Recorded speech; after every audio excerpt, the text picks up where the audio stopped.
Alright, so you're looking to learn some pretty damn good looking skills that you can do with your body weight literally anywhere across the globe. And that's awesome. Well, I mean, right now, as of recording this and when this video will be released with all of us in quarantine and lockdown, obviously you're probably only really going to be able to show this off at home, but that's all good, right? Because obviously with these 3 exercises I'm going to show in this video, obviously you can learn these all at home because they require no equipment whatsoever, right? So first exercise we're going to cover is the L-sit, right? Now, if you're an OG on this channel, you'll know that an L-sit, it's kind of like my signature move because, let's be honest, it just looks pretty cool, right? You can do it on the floor, you do it with your hands elevated, right? You can do it on a kitchen corner, right? You can do this on 2 chairs, or if you're just out with some mates and you just want to look freaking awesome in public, you can strike an L-sit, right? So in order to perform the L-sit, right, on the floor, what we're going to do is that really, the first thing, right, we want to consider is the shoulders to be over the wrists, right? That's what's going to allow you to actually balance in the exercise, right? And basically what you want to do, you want to start with your knees tucked in towards your chest and your stomach, right? It'll make sense as we transition and move in to the tutorial, right? And so first of all, you want to press, not pretty damn hard, really hard into the ground as hard as you can. You want to spread the fingers wide, spread the fingers apart and grip the ground tight, right, to provide support. And as you do that, and as you're pressing into the ground, you want to at the same time transition, right, by lifting your body up and extending your legs out into an L-sit, so your legs are parallel to the floor, or just above parallel, right, to ensure you're doing it in the correct position. And do that, then congratulations, my friend. You are now performing an L-sit. To make this easier, you can elevate the hands, like doing them on dip bars or parallettes, or, as this does require workout equipment, and the title of the video actually says without equipment, right? Obviously, you can do this on 2 chairs at home, do this on a kitchen corner. You can do this anywhere you want, right? Literally anywhere to elevate the hands. At home, there's literally probably a dozen places you can do it, right? By just improvising and using your eyes to look around and be like, oh, I can strike an L-sit there. Just be safe, right? Because I'm not going to be responsible for any damages, right? And I don't want you to be getting hurt either. So just be safe, right? Just be safe, my friend. Now, if you're actually trying this now, right, and you can't actually do it, then obviously you're probably like myself. You may actually be looking like a demented fish right now, coming out of water, like trying to kick your feet up and having no idea how to actually stay in the position. Then that's okay, my friend, right? You can start by actually doing an L-sit with your feet on the floor, right? As obviously it's much easier to have it with your feet supported on the floor. And then as you got stronger with these, you can actually bring the feet up so they're off the floor into a knee tuck, as we've spoke about earlier in this video. And basically from there, you can slowly transition to extend your legs out. So you can go from like a knee tuck L-sit to an advanced tuck, and then to the point where your knees are straight, and boom, you're doing a full L-sit. And if you're actually looking to learn the L-sit properly in full, right, without actually having to directly work on it, right, then I do actually have a full video I made on this YouTube channel about 2 years ago, and I'll link it up here if that's something you would like to watch. And in the meantime, I'm going to go into skill number 2, which is the handstand, right? Because obviously, not only again does the handstand just look pretty damn cool, especially if you are interested in upper body calisthenics, bodyweight strength, it is going to really prepare you well for things like handstand push-ups, because obviously you can't do a handstand push-up if you can't do the handstand, and obviously things like the planche as well, because obviously the handstand actually really conditions the shoulders, the elbows, and the wrists to a pretty large extent, which obviously is what you need to get strong with body weight. And if your goal in general is just doing some handstand balancing stuff, then that's pretty cool too. Now here's the thing, right? When I first learned the handstand, I'm pretty sure it was last year. Obviously the thing you don't want to do, right, is just keep on kicking up, just kicking up, hoping for the best, like hoping that the jackpot will hit eventually, right? I mean, it can work to some extent, but it's like anything, right? You don't want to spend so much time to get so little results in return. It's very frustrating, right? The quality of your handstand sessions are going to diminish quite a lot. It's like anything, right? We can't progress if we've got a weak base. If we've got a weak base, we're going to make weak progress, right? You got to lay the bricks, my friend. You learned this in school. You were taught this in school. We've got to lay the foundation, right? So my best tip is to learn this against the wall, right? The wall is going to be your best friend, right?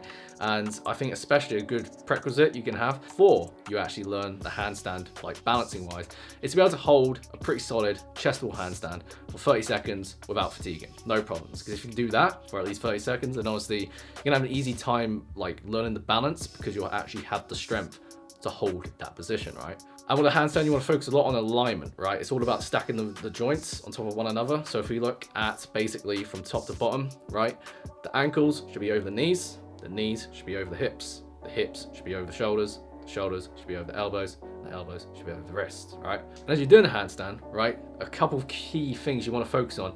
So see, one is that you want to press tall from the shoulders, right? You want to squeeze the glutes in, right? So your back is flat, your lower back is flat into a posterior pelvic tilt, and you're actually pointing the toes upwards, right? Because obviously, ultimately, you want to kind of mimic like a firm, hard noodle, right? Because you know a firm, straight, hard noodle ain't gonna move, right, if you touch it, right? You want to be a firm, hard noodle.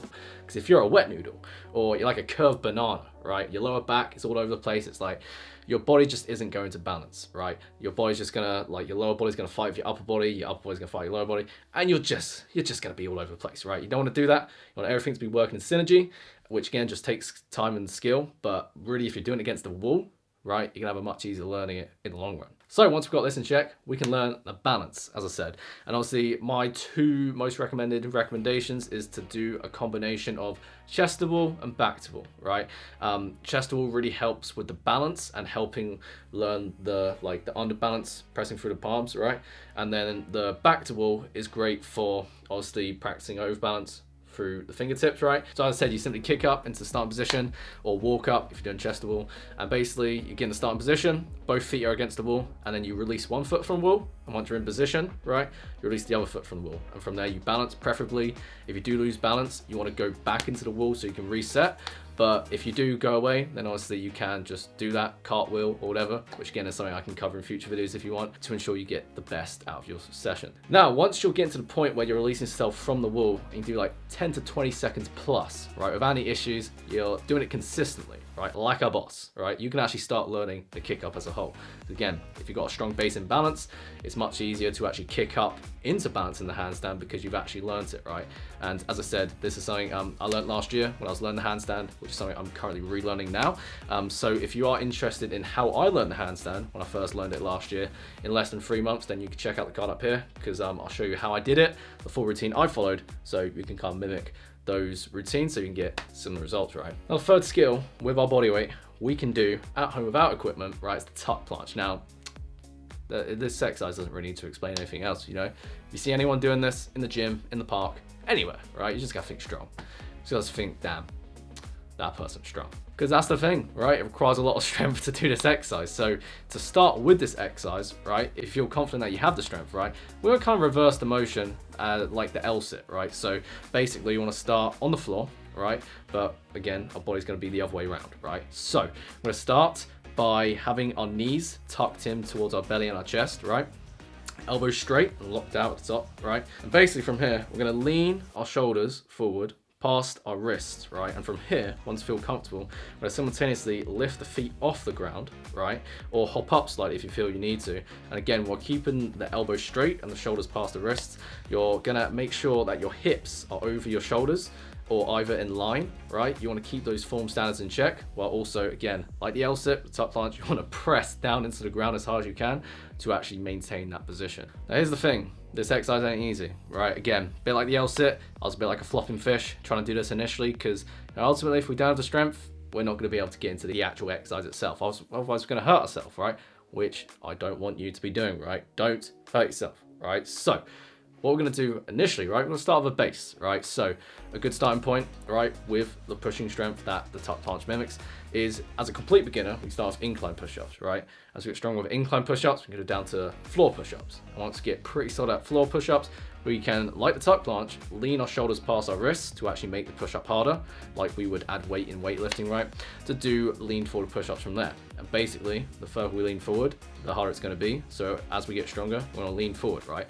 Once you get to the point where your hands are pretty close to your waistline, you have some pretty awesome pushing strength. And as I said, if you can do that, right, without even having to directly do any static holds like the tuck planche, you can actually one day just strike up into a tuck planche and maybe hold it for a few seconds without any problem and be like, damn, I can tuck planche. That's pretty awesome, right? And obviously from here, we can take this another step forward. And instead of actually doing tuck planches, right, we can actually do full range of motion tuck planche push-ups, which is also known as like no feet push-ups. And like I said, this exercise, not only does it just look cool, it is actually a very effective exercise for building strength. Like, I don't think there's many other exercises out there, right, in, you know, the strength training community as a whole that will have so much of a carryover effect in strength like tuck planche push-up progressions and variations do, right? So again, if you get really strong with the tuck planche and the tuck planche push-ups, not only are you going to get strong with your body weight, you're also going to be pretty strong with weights, as I said, because of the carryover and strength of the exercise, right? And like the previous two exercises, right, if you do want a full tuck planche tutorial, I've got a video up here which you can check out, which is also on my YouTube channel. And yeah, I think that's everything covered. So if you enjoyed this video, my friend, you like my content, you enjoyed watching every single minute and every single second of this video, right, give this video a cheeky thumbs up, right? Let me know you like this video and comment down below. What I'd love to know is, what skill are you going to learn? What skill are you learning now? Or what skills can you currently do that I mentioned in this video? Can you do one of them, two of them, or three of them? Let me know. I'd be curious to know. Subscribe to the channel if you haven't already. Share this with a friend or friends you believe would benefit from these gains. And as that's enough for me today, I hope you enjoy the rest of your day, my friend. And as a crew member of the Gains for Express, keep moving forward. I'll see you in the next video.